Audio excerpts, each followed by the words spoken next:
I think we could all agree that Brazilian Jiu-Jitsu is probably the best, most enjoyable form of cardiovascular training, method to burn calories, an insane amount of calories. You know, we view Brazilian Jiu-Jitsu differently. We don't actually view it as cardio. We don't view it as mundane. So if we can actually use Brazilian Jiu-Jitsu in order to lose body fat and actually help us in our mission to, develop a body composition in which we would prefer, then that is absolutely glorious. So this video, I'm going to be talking about myself, right? Something that I don't do a lot of on this channel. But this was me about 5 months ago. And I was 27% body fat, 100 kilograms when I was training in Austin, Texas. So I'm going to give you absolutely everything I went through in order to achieve a pretty decent result for the time being. Still got a little bit further to go, but in a nutshell, that phrase is extremely true. Soft in mind, soft in body, right? 27% body fat. If you are 27% body fat, you do not have control over your emotions. You cannot say no, and there's a whole host of other things which I'm going to get into. Now I'm 85 kilograms. This morning I was 84.7, around the 11/12% body fat mark. I'm probably going to stop, I'm probably going to visit 84 and then creep it back up a little bit afterwards. But you can see, right, an unhappy face, bit fed up, and soft in mind, soft in body, right? And this person trains, he grapples, he eats organic food. So what did I need to do in order to do this? To make sure that I use Brazilian Jiu-Jitsu as a calorie burning catalyst to strip down all of the excess timber and hold on to muscle. So what am I going to cover today? I'm going to cover my mindset and beliefs before I made the changes. Did I ask for help? Because I'm a coach myself at the end of the day. And you know what I mean? I know the information, similar to yourselves. I know the information. I'm going to talk about addressing the main problem first and which tactics and habits I live by now. So if you find that useful, if you're very interested in what I have to say, then stick around, subscribe to the channel, like the video. Right, but for those of you that are new, my name is Paul Green. I'm a former British paratrooper and Special Forces Support Group operator. I've trained people in the army to become physically dominant, less injured, and now I do exactly the same with grapplers, right? On the longevity program. Okay, let's get cracking into the juice, right? And the reason I've visited this slide with a lot of detail is because it's very, very important, and this is the most important thing, right? My mindset and beliefs 20 years ago, I'm going to make this a little bit bigger, right? Because I'm really getting excited in delivering this to you. When I was writing these out earlier on, it's just the truth, right?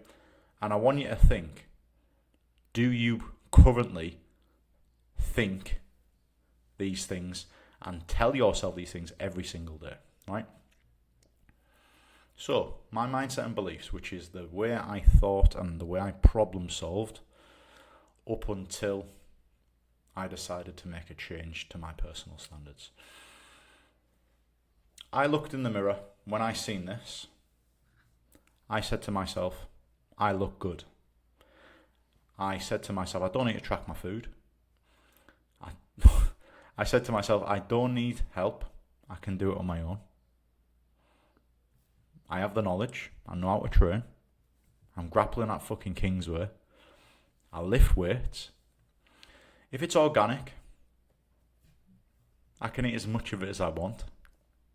I don't need routine or structure in my day because I like the freedom to do as I feel. I train hard on and off the mats. so I can eat whatever I want. I am not fat or out of shape. I don't need a physical goal. It's okay that my personal standards are not very high because I am very noble and I prioritize others. This is a huge one. If any of you are coaches, it's a very noble thing to prioritize others. However, you need to still find time to prioritize yourself. It's very easy to skip yourself. Something I did for a good few months this year. It's okay that my person, prioritize others. 1,500 calorie smoothie most mornings. But it's organic, so it's fine. Listen, this smoothie, I've been thinking about this smoothie for months. Organic mixed berries, organic peanut butter, organic oats, raw milk. Oh my God. And it's a smoothie, so it's down my neck and in my stomach within about 30 seconds. 1,500 calories is like probably a pizza, a small pizza, a medium-sized pizza, in my stomach. And I was like, yeah, it's organic. So I'm getting the highest quality nutrients possible, but I'm just overindulging. Mental. It got to a point where, and it gets to a point where you are getting a little bit out of control. Your digestive system will not digest the foods very effectively. So it got to a point where I was eating 2 meals. Like, I would go out with my missus and I'd have 2 main courses because my body wasn't storing the energy as glycogen in the muscles. So you start to eat more because your digestive system isn't working well, right? And saying yes to almost everything, should we eat out tonight? Should we get an Uber Eats? Should we get a takeaway? I fancy this. Just a very feelings-based structure to the way in which I lived my life. And, the main thing with this is I kidded myself, and I know for a fact you kid yourself as well. I lied to myself in saying it's all right because I'm coaching others. When you coach others and when you develop others, right, you may be a dad, you may be a family man, you may be a husband.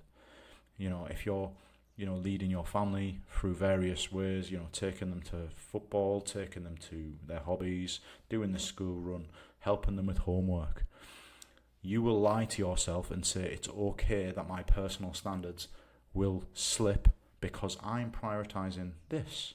It's a very noble thing to do. However, it is also why this happens. Because the personal standards just go from a decent level to zero, and you need to maintain, even if it's just for 1 hour a day, 2 hours a day. Prioritize everybody else. You've got work, you've got family, but 1 or 2 hours a day, prioritize yourself. And yeah, it's very easy to kid yourself, and that's why this happens. I'm a coach. I'm developing others. It's okay. I don't need to be in athletic shape myself. As long as my clients are in amazing shape and as long as they're getting over their injuries and forming resilient joints and massively improving their quality of life, why does this matter? Awful mentality to have. It's an awful mentality to have. And it's true, Let me know in the comments below if some of these you currently tell yourself every day. Because the mindset and beliefs can be very easily changed. So leading on to the next point that I want to make. Did I ask for help? And if I did, why? So a different shot of the picture here. This is me, 100 kg. You can see the difference. Now, this is me a couple of days ago. I said that. 4 days ago. There's me at that weight. Cheesy grin. Yes, I did, right? Because I acknowledge the fact that And this is a very hard thing to do. It's a very hard thing to ask for help. It's a very hard thing to ask for help. And just to add an extra layer to that, it's very hard to ask for help because you've looked in the mirror and not necessarily...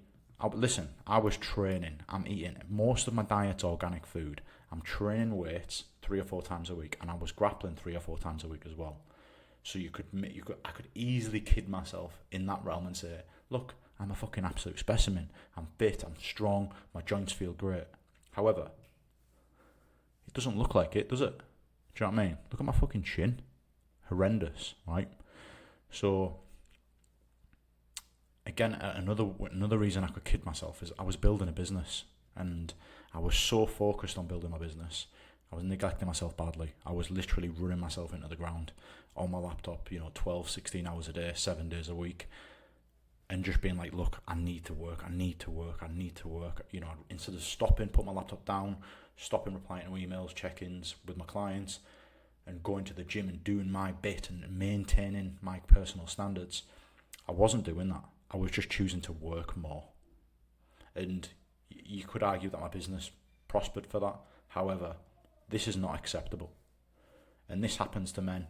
This happened to me over the course of probably 12 months since I left the army, developed the business, got the business into a good place. And I knew it's very hard for a man to look in the mirror and admit that he has been neglecting his personal standards, right?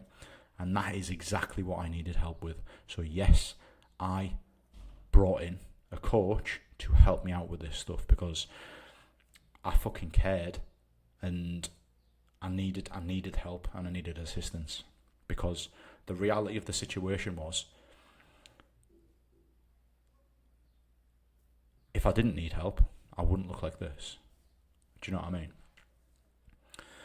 And one thing I want to say on this, right, is us Brazilian Jiu-Jitsu lunatics, we preach about being humble, right? And I can tell you, as a grappler myself, I'm 7 years deep, and we are supposed to be humble. But off the mats, we are the least humble people ever. Like, we are some of the most fixed mindset people on this planet. But on the mats, yes, a lot of the time we are humble. But if we could transfer that humility to off the mats, in asking for help, asking questions, learning, thinking about your own development. And this is what I did in that moment. I just took a little bit of my humility from on the mats and applied it to off the mats. I have a coach in Jiu-Jitsu. Why shouldn't I have a coach off the mats as well to help me out with all this stuff? Because I just want to focus on my business, and I just want to be told what to do. Do you know what I mean? So, yes, I did bring it in. Yes, it takes a lot of courage to do that, and it also takes a lot of humility to ask for help, right? Not many men will be able to do this, and they will stay like this, and this will get worse and worse and worse and worse and worse, right? Not saying that you need a coach. You can just watch my videos. I give plenty of information so you can get plenty of results yourself. So, if you don't want a coach, or you don't want me as a coach, then absolutely just watch my videos, and hopefully they're very useful for you.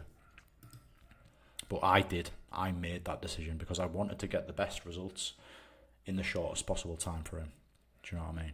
Because there was little gaps in my knowledge, but mainly it was about knowing what to do when things weren't going my way. Like, that is why, and I just needed somebody to help me integrate very high personal standards and also keep me on track with that as well. So, just to introduce you to this slide, right? I'm going to talk about... Have I missed anything on the back one, right? Nah, I haven't missed anything. This is going to talk about the tactics, right? Because you probably came here and clicked on this video for the tactics. How did you do it? How did you do it? And you probably didn't expect me to start talking about mindset and beliefs and problem solving. So I'm going to give you the tactics, right? But on the next slide, I'm going to give you the mindset and beliefs, because the mindset and beliefs of this character versus the mindset and beliefs of this character, completely different, right? But the tactics are important as well. So, day 1, 100 kg, I'm on 8,000 steps, and I'm doing 20 minutes of cardio daily, which is BJJ, and obviously I'm not doing 20 minutes of cardio, 20 minutes of BJJ per day.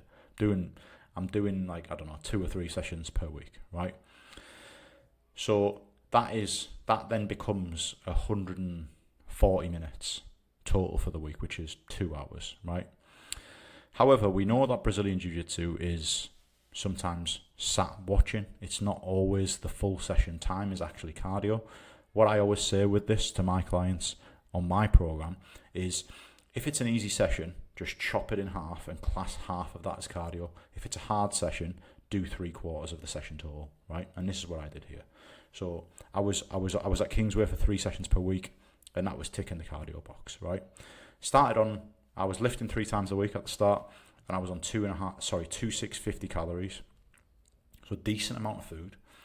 And I ran my coach gave me this same plan and didn't make one change until week 7, right? Week 7, I was stuck at 92 kg.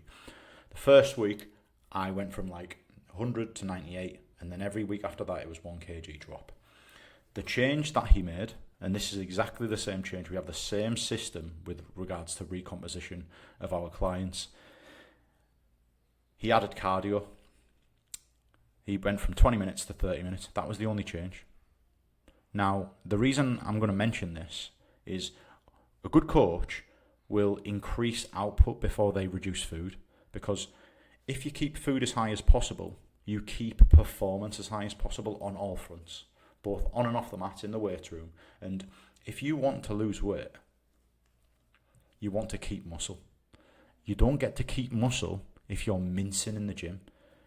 And the way you'd be mincing in the gym is if you don't have energy. Do you know what I mean?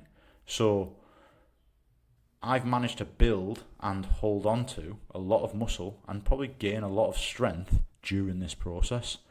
And the only way I could do that is because the calories were kept high for the most part. Obviously now they've went down a little bit, but just bear in mind that cardio got added. So what that looked like in reality was 1 extra BJJ session. Do you know what I mean? So I went from 2 BJJ sessions at the start, then I was on 3. Obviously, if you don't do BJJ, right, you can do bike, cross trainer, run machine, assault bike, etc., right? A low impact form of cardiovascular training. And I was still on the lifting 3 times a week, and I was still on 2,650 calories, right? And this is in Austin. Doing them steps in Austin in the middle of summer was absolutely brutal, by the way. And we ran that for another 3 weeks. I then got stuck. I was kind of like floating at 92, and then I went to 91, and I got stuck. So we needed to make another the coach needed to, I say he made another change for me, and that was, we're going to reduce the calories now. So cardio got increased, and then it was calories get reduced. So increased output, then reduce the input. So we took a little bit off the calories, and again, I'm still floating at 91. Then the steps got increased, and then I'd done an extra lifting session. I was like, look, you know what? I said, I feel good. 10 weeks in now, I can do an extra lifting session, just bang an extra one on the program. He was like, yeah, no worries. So now I'm still doing 4 per week. Sometimes I do a little bit more. So I'm now on 10,000 steps, 30 minutes of cardio, and 4 lifting sessions per week, and I'm on a little bit less calories than where I started, right? Still stuck, right? So don't panic. We just add a little bit more cardio. Remember, always add output before you reduce input. And after that, drop down a little bit to 90 kg, week 14, 10,000 steps, 40 minutes of cardio, lifting, and now we take a little bit off the food, right? 2,200 calories. And now it starts plain sailing. Most of my adult life, right, I've been floating around this 90 kg mark. And if you're on your weight loss endeavors, you will get to a point where your body is just stuck. It's stuck, physically stuck at a certain weight, right? And you can see here, here's proof. Week 7 to week 14, I was in a 2. I'm doing all of this activity. I'm eating well. For 7 weeks, I was in within 2 kilograms. For 7 weeks. Honestly, I'm looking at the scales every morning. I'm weighing myself every morning. I'm like, fuck. Then we make the final drop, which is the food comes down from 2,400 to 2,200. week 14. I'm still on 2,200 now, and now it's plain sailing. Literally, my weight's dropped down to 88. We up the cardio to 60 minutes, and now I'm here at 84 kilograms on this same thing here. 10,000 steps, 60 minutes of cardio, 2.2 thousand calories. So these are the tactics, right? You all know the tactics. You know that you need to be walking. You know that you need to be eating well, nutrient-dense foods. You know that you need to be lifting to maintain muscle mass, to gain muscle strength, strengthen your joints. You know all this stuff, right? You might not know the system of adding output before you reduce input, because think about it. If my coach told me to reduce calories here, I'd have felt shitter doing the steps, I'd have felt shitter doing the BJJ, and I'd have felt shitter lifting. And then let's say I don't lose weight here, he reduces the calories again. I'd have felt even shitter doing the steps. Do you know what I mean? Most people reduce the calories first. I don't, and my coach thankfully doesn't either, right? So they're the tactics, right? You might have learned something from that. If not, I genuinely believe most of that is common knowledge in today's day and age. So I don't want to visit tactics too much. So 2.0 mindset and beliefs that I need to do every single day, right? In order to prioritize my own personal standards, right? So the first thing is you genuinely need to make sure every single day you are doing something to upkeep high personal standards. And you could have a very busy job, a very busy family life, but if you are not taking a moment to think about you as a person, you will be able, your reflection on the world, your ability as a family man, your ability as a leader at work, your ability on the mat, your ability in the gym will take a hit the moment you neglect yourself. So every single day you have to do a little bit to show up to keep your own personal standards high, right? A very simple way. One of the things that you do to do this is generally just saying this word a lot more.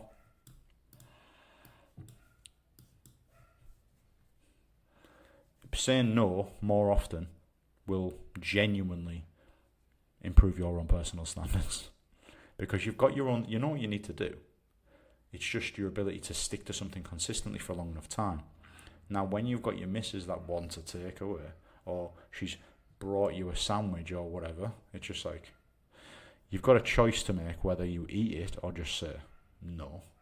Do you know what I mean? You've got your own personal standards. You've got your own food that you need to eat for high energy, high recovery, build muscle, have great energy on the mats. And you have a training program that you need to hit. You need steps and cardio, right? You know what you need to do. It's just whether you can stick to them for as long as possible. So you need to tell yourself every day certain things, right? And the beauty of this is, you already tell yourself to have low personal standards. You already tell yourself all these things. Look, you already tell yourself these things. You already tell yourself all of these mindset and beliefs that are toxic. So all you need to do is reframe these. So instead of saying, I look good at 27% body fat, you need to say, I'm 20% body fat and I need to get a grip of this situation. I don't need to track my food. I absolutely need to track my food. I need to weigh my food out to ensure that I've got the same energy every meal and every day.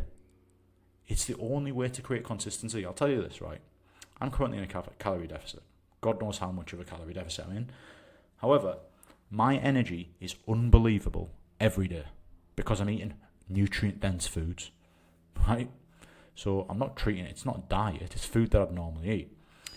I don't need help. I can do it on my own. I absolutely need as much help as I can get because the current version of me is not capable of doing this.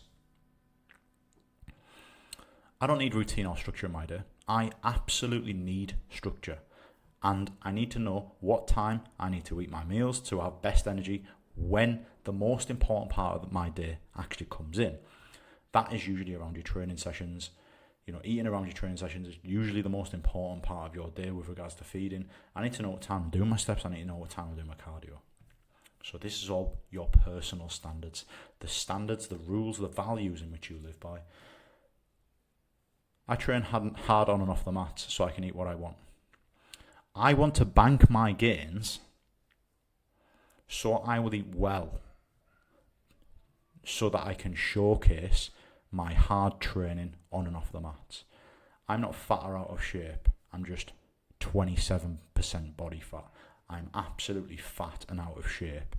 And it's a reflection of my low personal standards. I don't need a physical goal. I need a physical goal. And my physical goal is X.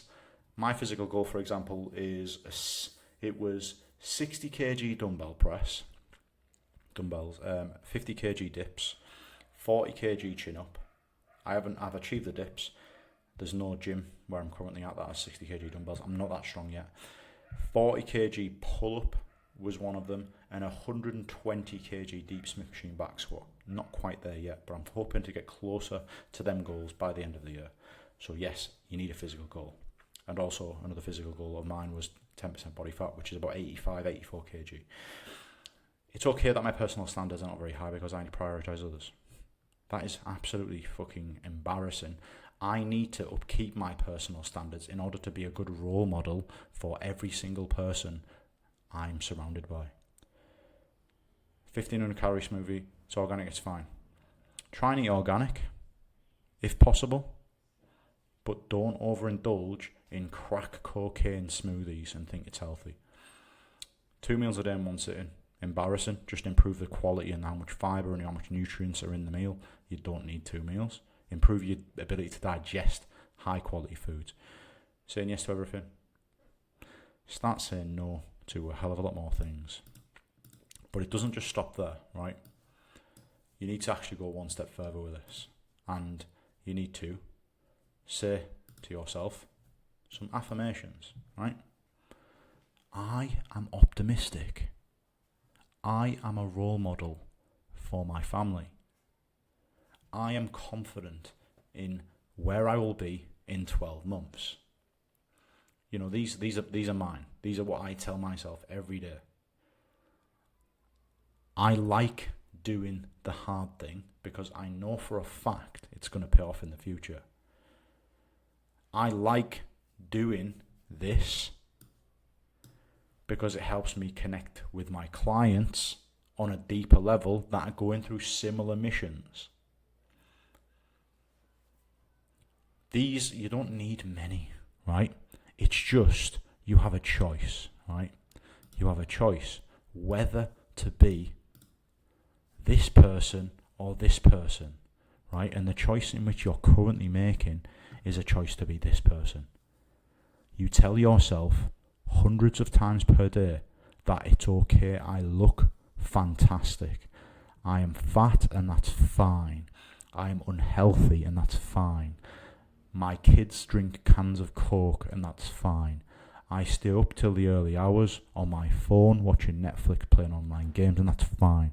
I watch porn and that's fine. Don't tell the missus. All of these things you tell yourself every single day. And this is why you look like that. And the beauty of this is, the moment you flick that switch and start telling yourself that you are more, that is the start. Once then you apply the tactics, this happens. If you live like this,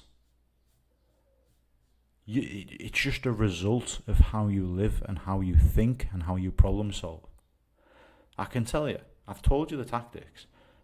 I've literally told you the tactics. But more importantly, I've really highlighted the mindset and the beliefs. Because people apply the tactics for 20 weeks. Job done, you're now shredded. And then what happens? They never actually believed they were this man. They believed that they didn't need it. And all of them little negative, toxic mentalities. So what happens? They end up morphing from this back into this. So it's your daily choice. I want you to flick back on this video and really pay close attention to what I'm talking about with regards to the mindset and the beliefs, because most of the time there's enough knowledge out there. You have the knowledge. You know what exercises to do in the gym. You know what food you need to eat. The problem is you cannot stick to things for long enough to get life-changing results. That's it from me, gentlemen. Hopefully you appreciate the video, and I'll see you tomorrow.